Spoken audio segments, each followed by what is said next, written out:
ఆంధ్రప్రదేశ్లోని ప్రతి అసెంబ్లీ నియోజకవర్గంలో 100 పడకల ఆసుపత్రిని నిర్మించాలని కూటమి ప్రభుత్వం నిర్ణయించిందన్నారు మంత్రి నారా లోకేష్. తనను భారీ మెజార్టీతో గెలిపించినందుకు మంగళగిరి ప్రజలకు కృతజ్ఞతలు తెలియజేశారు. మంగళగిరి అభివృద్ధి విషయంలో మిగతా మంత్రుల నుంచి సైతం పూర్తి సహకారం లభిస్తోందని తెలిపారు లోకేష్.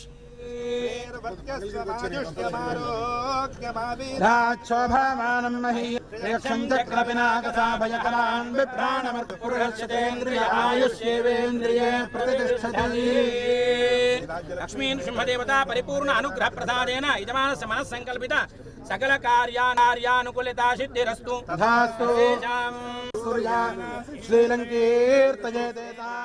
కూటమి ప్రభుత్వం ఏర్పడిన తర్వాత గౌరవ ముఖ్యమంత్రి శ్రీ నారా చంద్రబాబు నాయుడు గారు ప్రతి నియోజకవర్గాల్లో 100 పడకల ప్రభుత్వ ఆసుపత్రి కట్టాలి అని ఒక నిర్ణయం తీసుకుంటాం జరిగింది. దాంట్లో భాగంగా రెండో కేబినెట్ మీటింగ్లో మంగళగిరి కోసం ఈ హాస్పిటల్ కూడా కేటాయిస్తాం జరిగింది. నేను అనేక సార్లు చెప్పా ప్రజలందరికీ, ఒక నిర్ణయం జీవితం మార్చుతుంది. నా జీవితంలో తీసుకున్న ఆ నిర్ణయం మంగళగిరిలో పోటీ చేస్తాం. 5300 ఓట్ల మెజారిటీతో 2019లో ఓడిపోయాను. ఆ రోజు నుంచి ఒక పట్టుదల కసితో నేను పనిచేసి ప్రజలకి దగ్గరయ్యాను.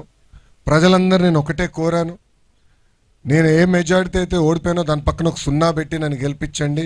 మీరు ఎంత ఎక్కువ మెజారిటీ ఇస్తే అంత కొండంత బలం నాకు అందుతుందని ఆనాడే నేను ప్రజల్ని కోరటం జరిగింది.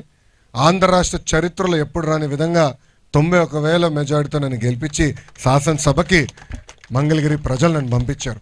నిజంగానే మంత్రివర్యులు మిగతా మంత్రులు కూడా మంగళగిరి అంటే దాని గురించి చర్చ అవసరమా, శాంక్షన్ చేయండి అని వాళ్ళు కూడా ఏకపక్షంగా నన్ను సపోర్ట్ చేసినందుకు హృదయపూర్వక ధన్యవాదాలు తెలుపుకుంటున్నాను.